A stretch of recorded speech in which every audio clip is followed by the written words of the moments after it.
The Great Hall of the Galactic Council was the largest building in the known universe.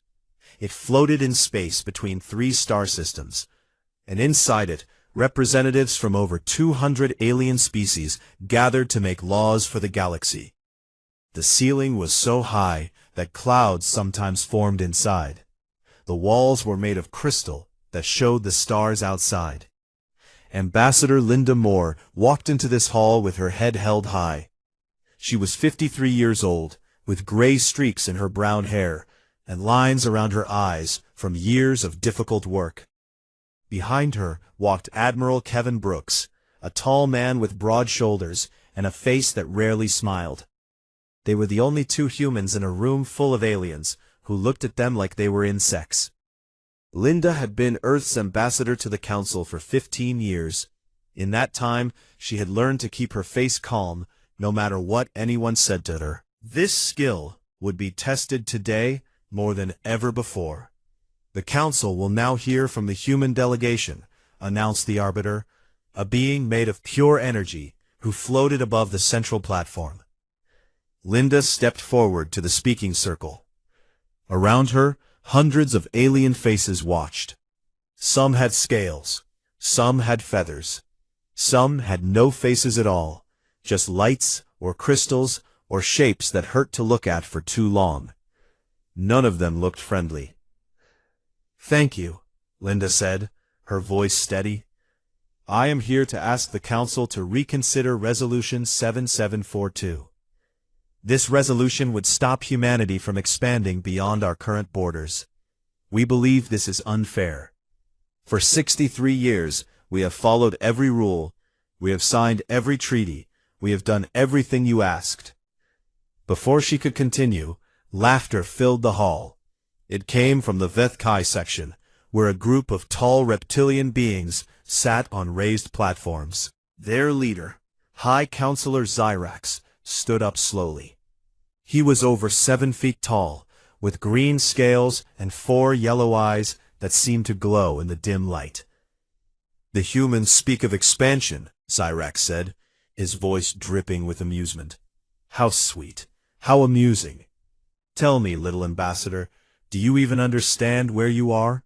Do you understand who you are speaking to?" Linda kept her face calm. "I understand perfectly, High Counselor." "I do not think you do." Zyrax stepped down from his platform and walked toward her. The other aliens watched in silence. "Let me explain something to you, human. 60 years ago, your species was playing with fire. You were dropping nuclear bombs on each other like children throwing stones. You almost destroyed your own planet."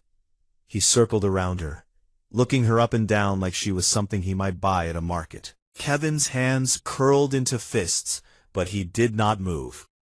"We came to your little world," Zyrax continued. "We saved you. We gave you medicine and technology and food. We stopped your wars. We lifted you out of the mud. And in return, we asked only that you follow some simple rules." "We have followed your rules," Linda said. "Our rules?" Zyrax laughed again. "Yes, you have. Like good little pets.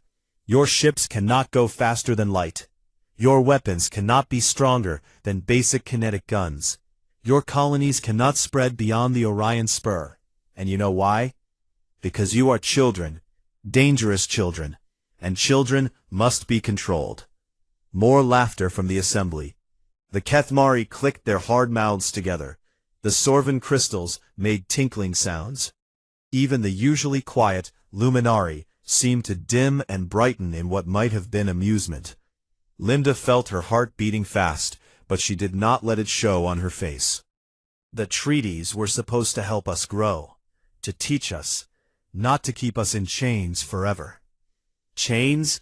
Zyrax stopped in front of her, leaning down so his face was close to hers. His breath smelled like copper and something rotten. "What a dramatic word. No, human, these are not chains. These are boundaries.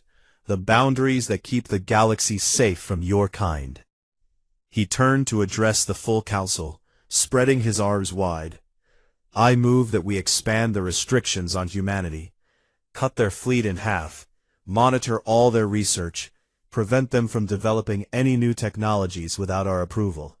The humans have proven that they cannot be trusted with even the smallest freedoms. Linda's stomach dropped. You cannot do this. We have done nothing wrong. You exist, Zyrax said simply. That is enough. The vote happened quickly. One by one, the delegations signaled their agreement. The Kethmari voted yes. The Sorvan Collective voted yes. The Myriad Swarm voted yes. Only the Luminari abstained, as they always did, their glowing forms dimming slightly, but saying nothing. The motion passes, the Arbiter announced. Earth will have 30 cycles to implement the new restrictions. Linda stood frozen for a moment. 15 years of work. 15 years of smiling and bowing and following every stupid rule they made. And it had led to this. More restrictions, more chains, more humiliation. Zyrax walked past her on his way back to his seat. He paused just long enough to whisper in her ear. Run home, little human. Tell your people that their place has been decided, and it is beneath us all. The walk back to the human embassy took 20 minutes. Linda did not speak the whole way. Kevin walked beside her, his jaw tight, his eyes straight ahead. Other aliens passed them in the corridors, some pointing, some whispering, some laughing openly. Only when they were inside the embassy, with the door locked behind them, did Linda finally speak. Get me a secure line to Earth, she said. Maximum encryption. No one listens to this call except the Secretary General. Kevin's eyes widened. Ambassador, what are you planning? Linda pulled out a small device from her pocket. It was old. Older than Kevin probably, with a single button on its surface. She had carried it for 15 years and never used it. Never even told anyone she had it. I am planning to end this, she said, once and for all. She pressed the button and waited. After a few seconds, a voice came through. It was Secretary General Marcus Webb, leader of the United Earth Coalition. Linda, what happened? They expanded the restrictions. They want to cut our fleet in half and monitor everything we do. Linda's voice was cold and hard. Marcus, it is time. Activate Protocol Prometheus. There was a long pause on the other end. Are you certain? There is no going back from this. Linda thought about Zyrax's face, about his words, about the way he had looked at her like she was nothing. She thought about 63 years of humanity being treated like animals in a zoo. She thought about her children and her grandchildren and all the generations to come. I am certain, she said. As of this moment, Earth withdraws from every treaty we have ever signed with the galactic community. All of them, effective immediately. She ended the call and looked at Kevin. His face was pale, but there was something else in his eyes now. Something that might have been hope. What is Protocol Prometheus? He asked. Linda smiled for the first time that day. You are about to find out. The whole galaxy is about to find out. The news reached every corner of Earth within 6 hours. Every television screen, every phone, every computer showed the same message. Humanity had left every treaty with the alien races. 63 years of agreements were now worth nothing. In homes and offices and schools, people stopped what they were doing and watched. Some were afraid. Some were confused. But many felt something they had not felt in a long time. They felt angry. Secretary General Marcus Webb stood in front of the United Earth Coalition Assembly in Geneva. The room was packed with representatives from every nation on Earth. Cameras broadcast his words to billions of people. For 63 years, Marcus began, his deep voice filling the chamber, we have lived under their rules. We accepted their restrictions on our ships. We accepted their limits on our weapons. We accepted their control over where we could go and what we could build. And we did this because they told us it was for our own good. He paused, letting his words sink in. They lied. It was never for our own good. It was to keep us weak. It was to keep us small. It was to make sure that humanity would never be a threat to their power. Marcus leaned forward, his hands gripping the podium. That ends today. 7,000 miles away, deep beneath the Rocky Mountains in North America, something was waking up. A facility that did not appear on any map was coming to life for the first time in 30 years. Dr. Patricia Lane stood in the center of the main control room and watched as lights flickered on across dozens of screens. She was 61 years old, with white hair pulled back in a simple ponytail and eyes that had seen more secrets than most people could imagine. She had spent her entire adult life working on a project that only a handful of people knew about. "Reactor core is stable," reported Dr. Samuel Ortiz from his station nearby. He was a short man with thick glasses and nervous hands that never stopped moving. "Power output is climbing. 80%, 85, 90.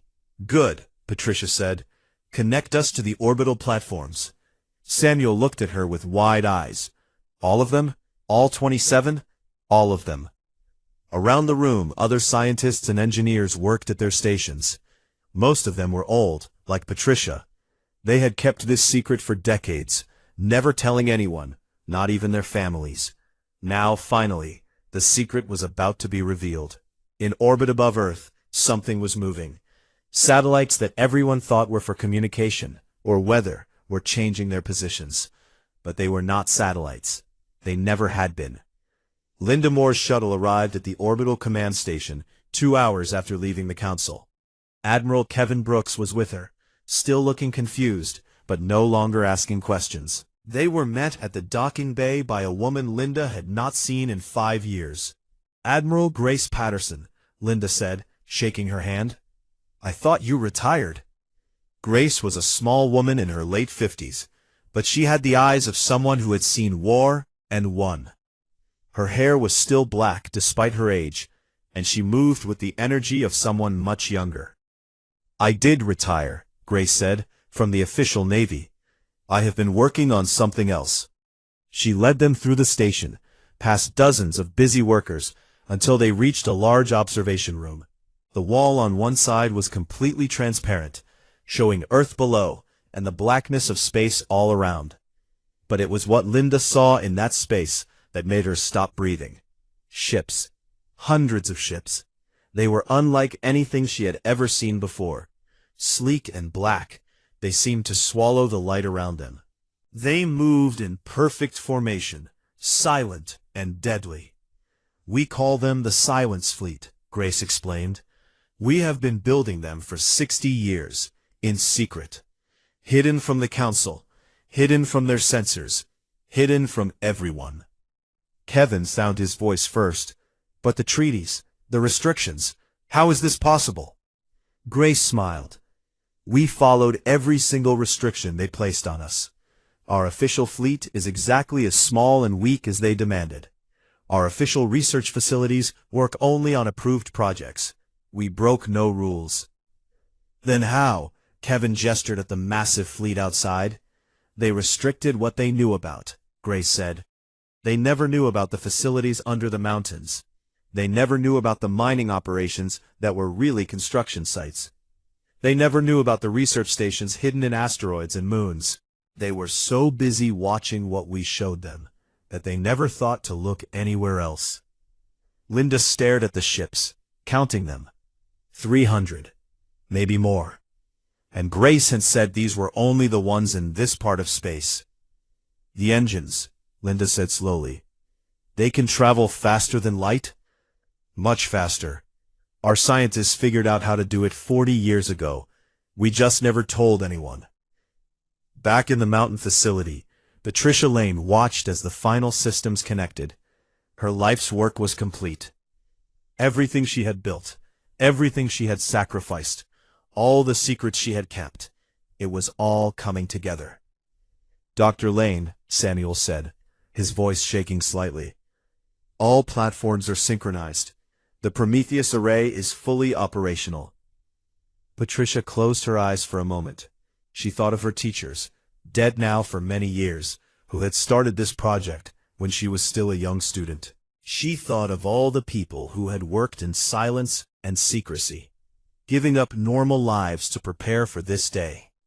"Send the message," she said. "Let the galaxy know what we have done." The message traveled faster than light, reaching every corner of known space within minutes. It arrived in council chambers and military bases and private homes. It arrived on ships and stations and planets. No one could block it. No one could ignore it. The message showed a video. In it, humanity's true fleet emerged from hidden places all across their solar system. Ships appeared from behind moons. Ships rose from hidden bases on asteroids. Ships that should not exist, using technology that the Council had forbidden. Beneath the video were two simple words in every known language. "We're ready." In his private chambers on the Vethkai homeworld, High Counselor Zyrax watched the message 3 times.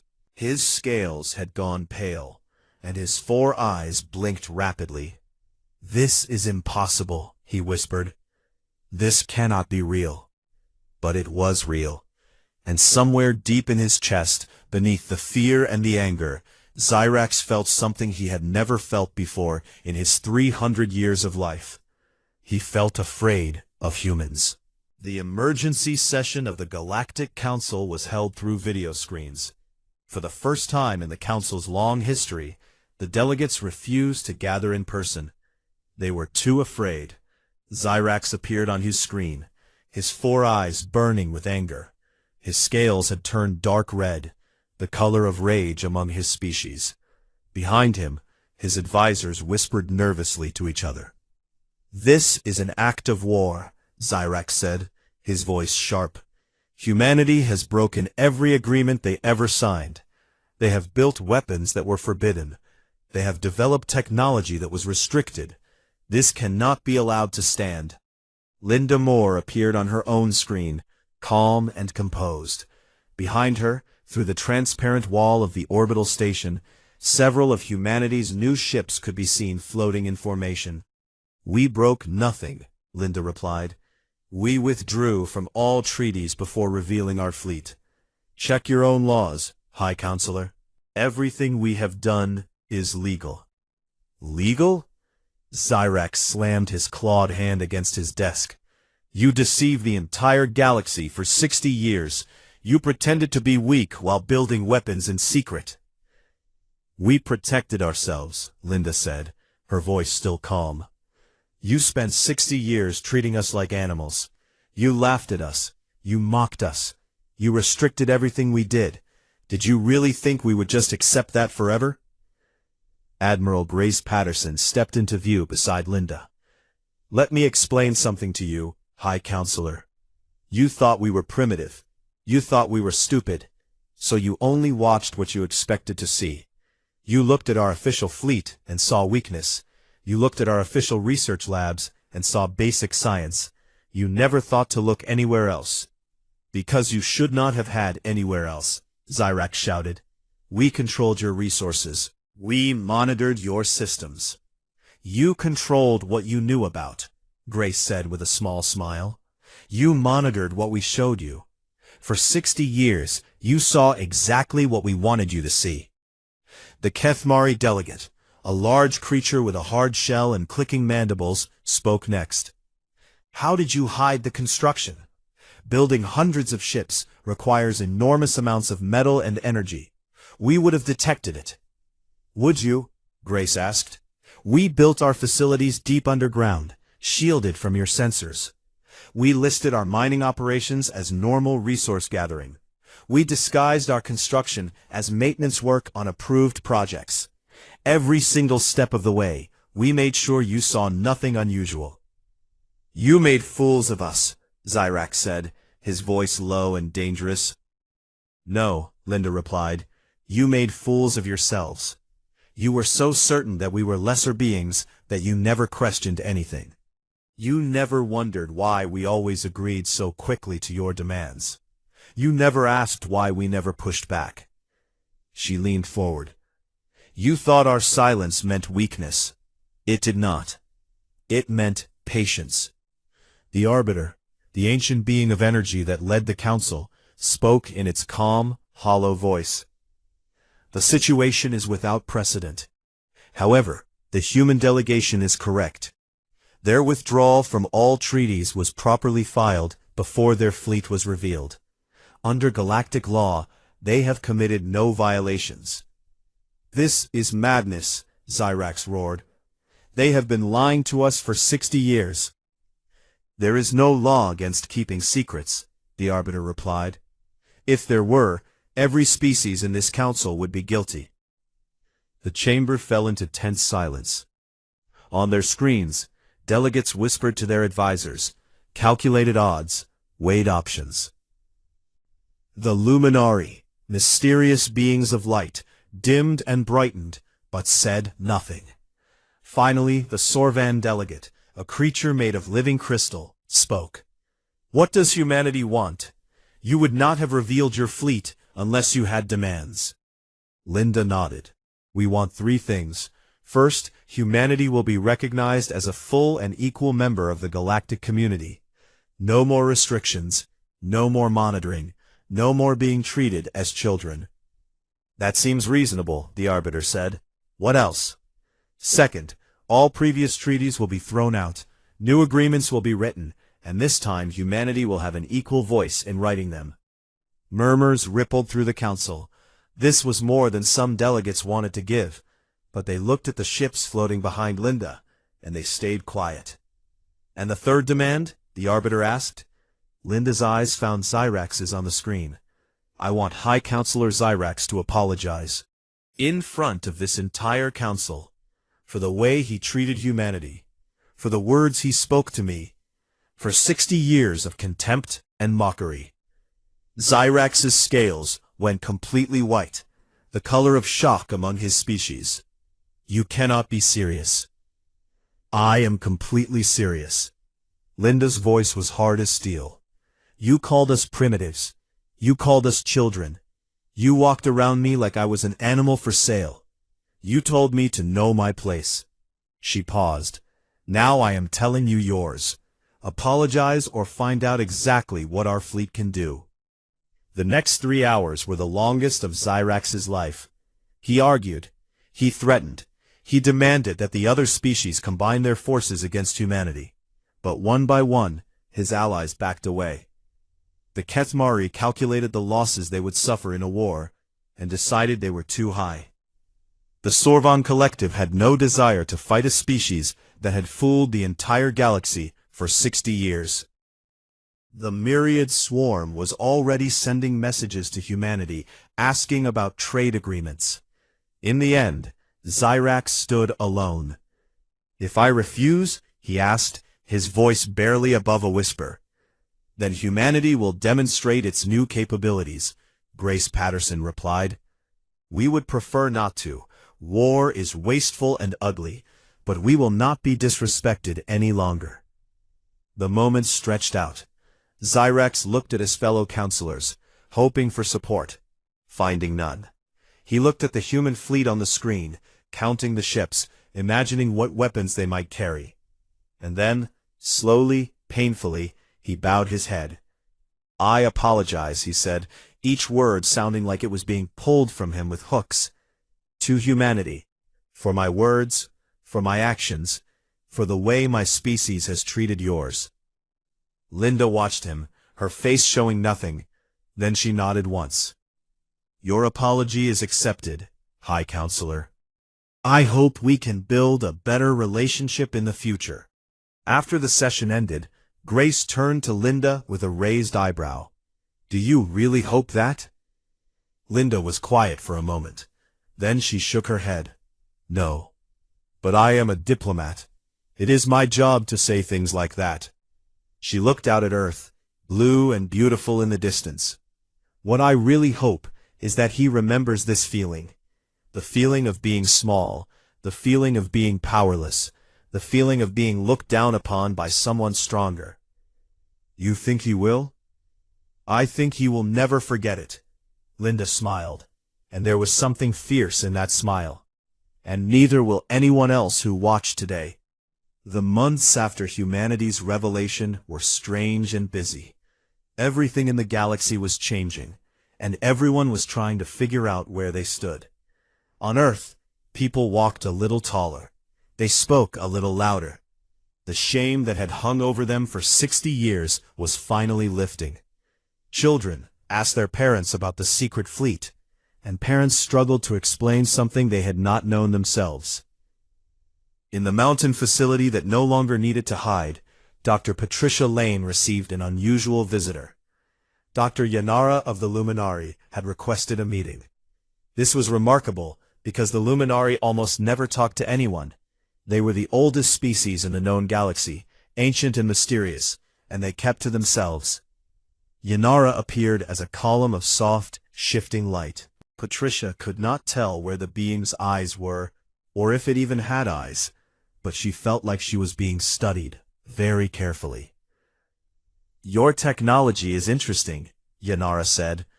Its voice sounded like wind chimes and whispers mixed together. "Your faster-than-light drive works on principles we have not seen before." Patricia smiled. "We took a different approach than most species. Instead of trying to bend space or punch holes through it, we convinced space that our ships were not actually moving." "That should not be possible," Yanara said. "So everyone told us, for decades." Patricia gestured at the massive facility around them, now brightly lit and busy with workers. "We proved them wrong." Yanara was quiet for a long moment. Its light flickered through several colors before settling back to soft white. "You understand that many species fear humanity now," Yanara said. "Your deception was very thorough. Many are wondering what else you might be hiding." "We are not hiding anything else," Patricia said. "This was it, our one big secret." "Some will not believe that. Then they will waste their time being suspicious instead of building something useful." Patricia sat down on a nearby bench and looked up at the alien. "May I ask you something, Dr. Yanara?" "You may." "For 60 years the Luminari never voted against humanity. But you never voted for us either. You always abstained. Why?" Yanara's light dimmed slightly, which Patricia had learned was their way of thinking deeply. "We are very old, Dr. Lane. We have watched many young species rise and fall. Most of them either destroy themselves or let themselves be crushed by older civilizations. But we did neither." "No, you did neither." Yanara's light brightened again. "You survived your nuclear age. You survived the Council's restrictions. You found a third path, one of patience and secret strength. This is rare. This is why we never voted against you. And why you never voted for us? We wanted to see what you would become. Now we know." Yanara's form shifted, taking on something almost like a human shape. "The Luminari would like to propose an alliance with humanity, a true partnership between equals." Patricia felt her heart skip. An alliance with the Luminari would change everything. They had technology and knowledge that no other species possessed. But she was just a scientist. This decision was not hers to make. "I will pass your offer to our leaders," she said. "I think they will be very interested." Meanwhile, on a neutral space station called Concordance, Ambassador Linda Moore was meeting with representatives from half a dozen species. They came with different requests, but they all wanted the same basic thing: friendship with humanity. Ambassador Thex of the Kathmari was the most direct about it. "Let us be honest with each other," he said, his mandibles clicking softly. "We voted for every restriction against your species. We laughed at your representatives. We treated you badly." "Yes," Linda said, "you did. And now the situation has changed." Thex leaned forward, his compound eyes reflecting Linda's face 100 times. "Humanity has proven itself powerful. It would be wise for the Kathmari to be your friends rather than your enemies. So you want to be friends because you are scared of us." Thex made a sound that might have been a laugh. "I want to be friends because I am practical. Fear, respect, admiration, it does not matter why we want friendship. What matters is that we want it. Linda thought about this. Part of her wanted to reject him. She remembered every insult, every mocking laugh, every time the Kethmari had joined in, treating humanity like dirt. But she was a diplomat. Her job was to think about the future, not the past. Friendship will take time, she said finally, and it will require more than words. It will require actions. What kind of actions? Technology sharing, fair trade agreements, and a public statement admitting that humanity was treated unfairly. Thex was quiet for a moment. Then he nodded slowly. These terms are acceptable. It will take some time to arrange, but it will be done. Back on Earth, Secretary General Marcus Webb gave another speech to the United Earth Coalition. But this time, the mood was different. The fear and shock of the early days had faded. In their place was something new, hope. We have achieved what no one thought possible, Marcus said. We have earned our place among the stars, not by begging, not by submitting, but by being patient and strong and smart. He looked out at the assembled delegates, representatives of every nation on Earth. But this is not the end. This is only the beginning. The galaxy is vast. There is so much we have not seen, so much we have not learned. We will face challenges we cannot even imagine yet. We will make mistakes. We will struggle. He straightened his shoulders. But we will not give up. We will not bow down. We are humanity, and we have finally taken our rightful place among the stars. The chamber erupted in applause. In orbit above Earth, Admiral Grace Patterson looked at the fleet she had helped build. 300 ships, each one a triumph of human cleverness and determination. And Patricia Lane had told her there were more in reserve, hidden away just in case. Kevin Brooks joined her at the observation window. It is strange, he said. A few months ago, I thought humanity's future was to be a joke forever, a laughingstock. And now look at us. Grace nodded. The galaxy is rewriting its history books right now. They will never see humans the same way again. Good. Kevin's voice was hard. Let them remember.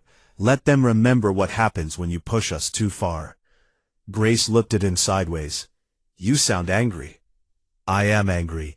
I will probably be angry for the rest of my life. Kevin paused. But I am also proud. Proud of the people who kept this secret. Proud of the scientists who invented things everyone said were impossible. Proud of the workers who built ships in darkness and never told a soul. He turned to face Grace directly. We did something incredible here, all of us, and I want to make sure the next generation knows it. I want my grandchildren to grow up knowing that when the galaxy tried to crush humanity, we fought back. Not with violence, but with patience and intelligence and strength. That is a good story to pass down. It is the best story, Kevin said, because it is true. 5 years passed. The galaxy changed in ways that no one could have predicted. Admiral Grace Patterson stood on the bridge of the UEN Resilience, humanity's first true exploration ship. She was older now, with more gray in her hair, but her eyes were still sharp, and her mind was still quick. Around her, officers from 5 different species worked together at their stations. Admiral, reported her first officer, a young man named Danny Cole, we are approaching the edge of known space. Grace smiled. Then it is time to make some new space known. Through the view screen, she could see stars that no one from Earth had ever visited. Unknown worlds circled unknown suns, waiting to be explored. 5 years ago, humanity had been forbidden from leaving their small corner of the galaxy. Now they were leading an expedition into the darkness beyond. The Resilience was not alone. Alongside it flew ships from the Luminari, the Kethmari, and even the Vethkai. Young officers from Zyrax's own species had volunteered for this mission, eager to see what humans would discover next. The galaxy had changed indeed. Back on Earth, Patricia Lane was finally allowing herself to rest. After 40 years of secret work and 5 years of very public fame, she had decided it was time to step back. She was 66 years old, and she wanted to spend her remaining years doing something other than saving humanity. Samuel Ortiz found her in the old facility beneath the mountains, now converted into a museum. She was standing in front of the main reactor, looking at it with an expression he could not quite read. "Having second thoughts about retiring?" he asked. "No." Patricia shook her head. "Just remembering. 40 years of my life went into this machine. 40 years of secrets and lies, and hoping that we would never need to use it. But we did need to use it, and I am glad we were ready." She turned to look at him. "What about you? What will you do now?" Samuel smiled nervously. "They want me to lead a new project, something even bigger than Prometheus. They say they need someone with experience keeping secrets. You should do it. I do not know if I am ready." Patricia laughed. "None of us were ready, Samuel. That is the thing about humans. We figure it out as we go. That is what makes us different from all the other species out there. They plan everything perfectly before they act. We just jump in and learn to swim." In Geneva, Linda Moore sat in the Secretary General's office. She had taken the position after Marcus Webb retired, becoming the first person to serve as both ambassador and leader of Earth. It was a busy job, but she would not trade it for anything. Today she was meeting with the Galactic Partnership Council, a new organization that had replaced the old Galactic Council. It was smaller and more focused on cooperation rather than control. Humanity had insisted on this change, and most species had agreed. "The Sorvin Collective requests help with their agricultural systems," announced the Sorvin delegate, a being of living crystal that spoke in musical tones. "The Myriad Swarm would like to establish a new trade route through human space," added the swarm's representative, a small insect-like creature that spoke for its entire hive mind. Linda listened to each request, making notes, asking questions. The work was never-ending, but it was good work. The galaxy was becoming a better place, slowly but surely. During a break, she stepped out onto the balcony, overlooking Geneva. The city had grown over the years, its buildings reaching toward the sky that humanity had finally claimed. Kevin Brooks found her there, holding 2 glasses of wine. He was fully retired now, his military days behind him, but he still visited whenever important things were happening. "Secretary General," he said, offering her a glass, "you look tired." "I am tired." She took the wine and smiled. "But it is a good kind of tired." They stood in silence for a while, watching the sun set over the city.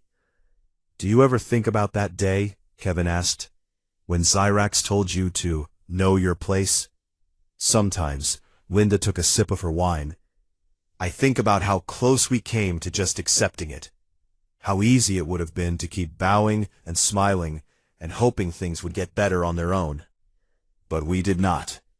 No, we did not." Kevin was quiet for a moment. "My granddaughter starts at the Naval Academy next month. She wants to serve on an exploration ship. See what is out there, beyond the maps." Linda smiled. "And how do you feel about that?" "I am proud." Kevin's voice was thick with emotion. "I am proud that she will grow up in a galaxy where humanity does not have to apologize for existing, where she can chase her dreams without someone telling her she is too primitive to understand. That is all any of us ever wanted." Kevin raised his glass. "To the ones who built Prometheus in secret, to the ones who kept the faith through 60 years of darkness, to the ones who will explore the stars we fought so hard to reach." Linda raised her glass in return. "To humanity." They drank as the stars emerged overhead, brilliant and endless, waiting to be explored. Far away, at the edge of everything known, the Resilience jumped into uncharted space. New stars appeared on the view screen, stars that no one had ever seen before. "Recording everything," reported the science officer, a young luminary named Vexa, who had joined the crew just for this moment. These systems are completely unknown. We are making history. Grace Patterson nodded, feeling the weight of the moment. Somewhere back on Earth, Patricia Lane was finally resting after a lifetime of work. Linda Moore was building a new galactic order. Children were growing up free from the shame and limitations that had burdened their parents and grandparents. And out here, on the edge of everything, humanity was still pushing forward, still exploring, still reaching for more. Danny Cole looked at his admiral with shining eyes. "What now, ma'am?" Grace smiled. "Now we find out what is out there, and then we find out what is beyond that, and we keep going until there is nothing left to discover. And if there are hostile aliens out there, then we deal with them." Grace's smile turned sharp. "They will learn the same lesson everyone else learned. Humanity does not give up. Humanity does not surrender. Humanity just keeps coming." The Resilience flew on, into the unknown darkness, carrying human dreams into the infinite void. And somewhere across the galaxy, in council chambers and military academies and ordinary homes, people of all species told stories about the humans, about how they had been mocked and restricted and treated like nothing, about how they had smiled and nodded and waited, about how they had built their strength in secret and revealed it when the time was right. The stories would be told for thousands of years, passed down through generations, until they became legend. And the lesson of those stories would never be forgotten. Never underestimate humanity, because when you push them down, they do not stay down. They get back up, they get stronger, and they come back swinging.